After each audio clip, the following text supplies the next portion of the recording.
Welcome back, everybody. Today we're checking out Operation Serpens. This will be our third and final video on the game. First started covering it in mid-July, and it was released about 2 months later in mid-October. Kind of late to the party covering it, so let's get started. This game has been a blast to follow. When we first started following the game, the dev only had 3 levels fleshed out. But what was surprising was the level of refinement on those first 3 finished levels. They were mostly polished graphically, and the gameplay and overall feel of the game didn't change drastically by the release. It felt like the dev really wanted a strong foundation to work with before moving forward with more levels. That's not to say things weren't tweaked and changed along the way. For example, when the first 3 levels came out, whenever you picked up a gun or item, your hand would disappear and the gun would be floating rather than being held. Health and accuracy used to be displayed on the palm of your hand and other small things like that. But, for the most part, the Foundation seems to have survived the challenge of adding 5 more levels in a zombie Horde mode. Each level has a unique feel to it, from gallery-style shooting to riding in a vehicle, levels that require you to turn 360 degrees, and levels with walking and climbing. There wasn't a level that I didn't like. Of course, some I felt were better than others, but they each presented a new challenge or slightly different style of arcade shooter. Not everyone will like every level, but there definitely seems to be enough variety throughout that most gamers will enjoy the game through to the end. Now, the Horde mode is a good old-fashioned zombie shooter fun as you attempt to kill wave after wave of zombies. These zombies aren't just melee. Some of these undead have apparently retained the knowledge of using firearms and ducking behind cover.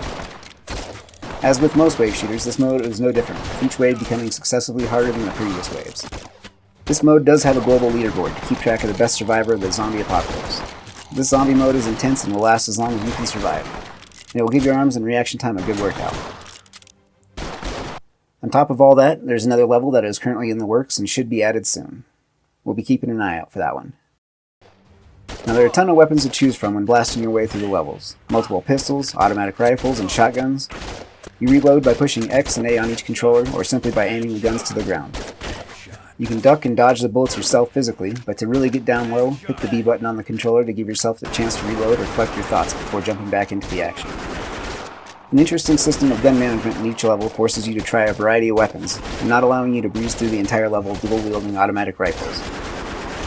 Weapons will break after each wave, or new weapons and items will be presented to you throughout the level. This game offers a good amount of challenge. You do start with 100 hit points.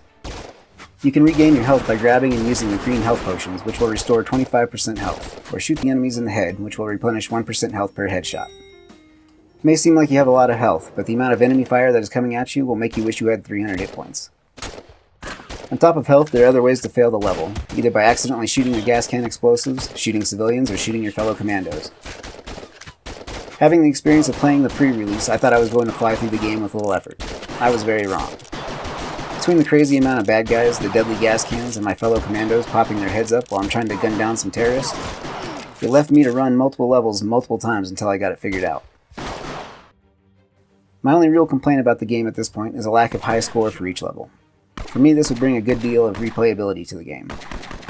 This game has been a lot of fun to cover, and I look forward to checking out any future projects or games these devs will be working on.